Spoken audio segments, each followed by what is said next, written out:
सभी को मेरा प्रणाम। अरविंद घोष एक बहुमुखी प्रतिभा के धनी व्यक्ति थे। वह एक स्वतंत्र सेनानी, कवि, प्रकांड विद्वान, योगी और महान दार्शनिक थे। उन्होंने अपना जीवन भारत को आज़ादी दिलाने के और पृथ्वी पर जीवन के विकास की दिशा में समर्पित कर दिया। महर्षि अरविंद का जन्म 15 अगस्त 1872 को कोलकाता में हुआ था। उनके पिता का नाम KD घोष और माता का नाम समलता था। 1879 में अरविंद घोष उच्च शिक्षा के लिए इंग्लैंड चले गए। लंदन के सेंट पॉल में उन्होंने अपनी पढ़ाई पूरी की। उसके बाद उन्होंने कैम्ब्रिज यूनिवर्सिटी में प्रवेश ले लिया।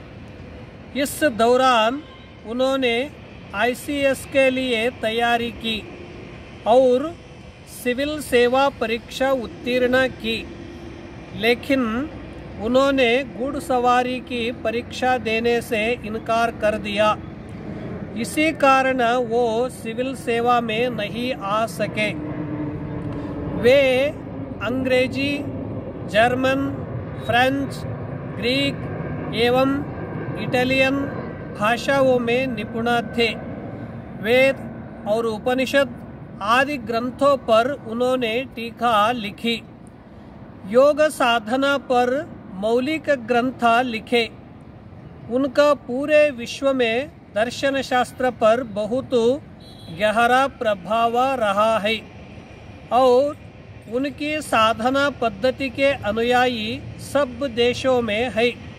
वे एक कवि और गुरु भी थे। उनके पिताजी एक डॉक्टर थे और वह अंग्रेजों के प्रशंसक भी थे, लेकिन उनके चारों बेटे अंग्रेजों के लिए सिरदर्द बने हुए थे।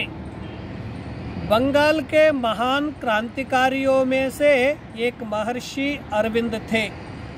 उन्हीं के आह्वान पर हजारों बंगाली युवकों ने देश की स्वतंत्रता के लिए हंसते हंसते फांसी के फंदों को चूम लिया था।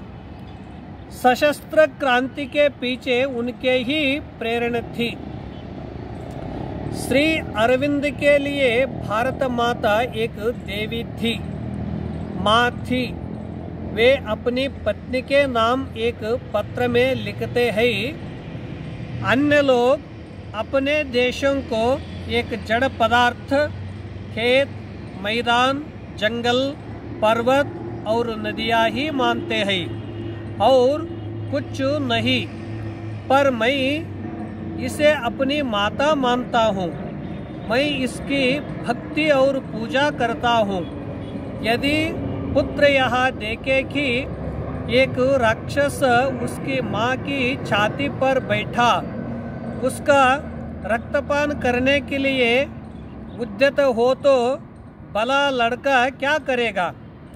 क्या वह तब शांत मन से भोजन करने बैठा जाएगा और अपनी स्त्री बच्चों के साथ आनंद मनाएगा, या माँ का उद्धार करने के लिए दौड़ पड़ता है?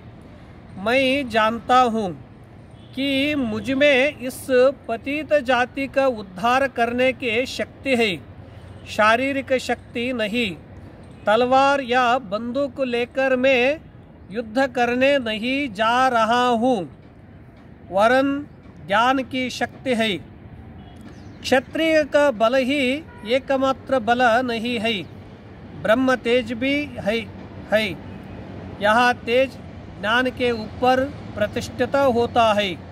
यह भाव नया नहीं है, आजकल का नहीं है। इस भाव को लेकर ही मैंने जन्म ग्रहण किया है।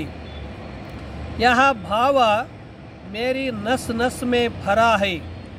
भगवान ने इसी महाव्रत को पूरा करने के लिए मुझे पृथ्वी पर भेजा है। 14 वर्ष की उम्र में इसका बीज अंकुरित होने लगा था। जब 18 वर्ष का हुआ तो जड़ें पक्की हो गई। अपने कारावास के समय उन्होंने पांडिचेरी में एक आश्रम स्थापित किया और वेद, उपनिषद ग्रंथों आदि पर टीकाएं लिखी। वो श्री अरविंद आश्रम अरोविले के संस्थापक थे। वो योगी और महर्षि भी कहलाए। उनके लिखे लाखों ने लोगों को स्वराज, विदेशी सामानों के बहिष्कार और स्वतंत्रता पाने के तरीके तक सुझाए। पांडिचेरी में 1950 में 5 दिसंबर को उनका निधन हो गया। श्री अरविंद आश्रम की स्थापना महर्षि अरविंद द्वारा 24 नवंबर 1926 को की गई थी।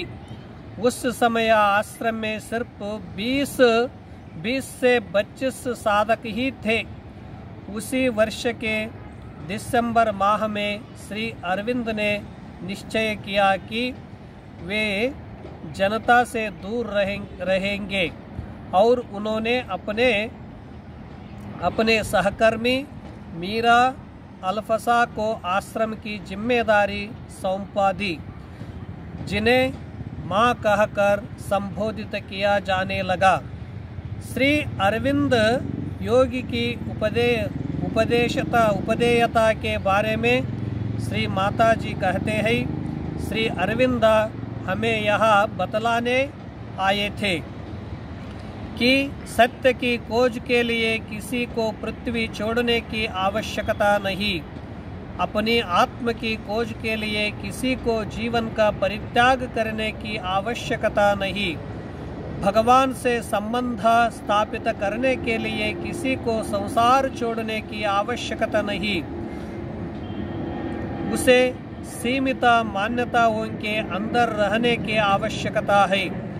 भगवान सर्वत्र है, प्रत्येक वस्तु में है, और यदि वे छिपे हैं तो इसलिए कि हम उन्हें ढूंढ निकालने का कष्ट नहीं उठाते। वह कहा करते थे, भौतिक विकास के साथ में आंतरिक विकास भी होना जरूरी है। समाज में मानव सेवा करके मानव महामानव होता है। हर मानव के आंतरिक विकास के लिए आध्यात्मिक साधना बहुत महत्वपूर्ण है। दिसंबर 5 को उनका पुण्य स्मरण शुभ अवसर पर मैंने उनको बारे में थोड़ा देखे थे, आप सभी को मैंने सुनवाया। सभी को प्रणाम।